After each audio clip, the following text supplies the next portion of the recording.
बघा आज आपण A to Z 4 लाईन मध्ये कसं लिहायचं ते बघणार आहे. आता त्याच्यासाठी आपण हे रायटिंग अल्फाबेट म्हणजेच A to Z small letter जे आहे ते आपण स्काय अल्फाबेट्स, ग्रास अल्फाबेट्स आणि वॉटर अल्फाबेट्स असं लिहिणार आहे. आता A हे अल्फाबेट आपण कशात लिहितो? मधल्या 2 लाईन मध्ये. त्याला काय म्हणायचं मग? ग्रास अल्फाबेट म्हणायचं. काय म्हणायचं? काय म्हणायचं? आणि बी वरच्या 3 लाईन मध्ये त्याला काय म्हणायचं? Sky alphabet. काय म्हणायचं? सी कशात लिहितो आपण? C is grass alphabet. D कशात लिहितो? डी वरच्या 3 लाईन मध्ये. मग डी पण काय आहे? Sky alphabet. त्यानंतर आहे ई कुठे लिहितो आपण? मधल्या 2 लाईन मध्ये. ई आहे ग्रास अल्फाबेट. कोणतं आहे? एफ आहे वरच्या 3 लाईन मध्ये. मग एफ काय? स्काय अल्फाबेट आहे. काय आहे? एफ नंतर कोणता अल्फाबेट येतं? एफ नंतर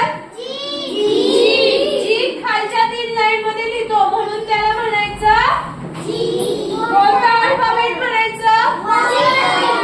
वॉटर अल्फाबेट. पुन्हा एच स्काय अल्फाबेट.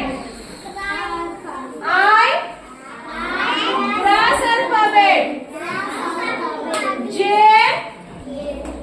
जे कोणता अल्फाबेट आहे? वॉटर. आणि के कोणता अल्फाबेट आहे? जे के एल कोणता अल्फाबेट आहे?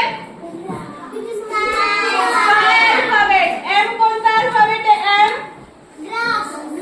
Very good. एम नंतर येतो एन, नंतर येतो ओ.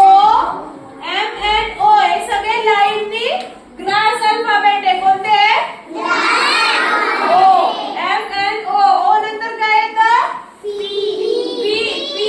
हे कोणता अल्फाबेट आहे? Water alphabet. पी नंतर कोणते येतं? क्यू कोणता अल्फाबेट आहे? नंतर येतो आर कोणता अल्फाबेट आहे? Very good. R is grass alphabet. R नंतर येतो एस. काय येतं? S is also grass alphabet. S नंतर येतो टी कोणता अल्फाबेट आहे? स्काय अल्फाबेट आहे. कोणता आहे? नंतर येतो यू कोणता अल्फाबेट आहे? ग्रास. व्ही कोणता आहे?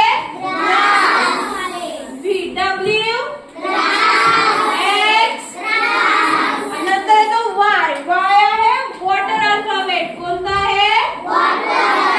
नंतर येतो झेड आहे ग्रास अल्फाबेट. सोपं आहे की नाही?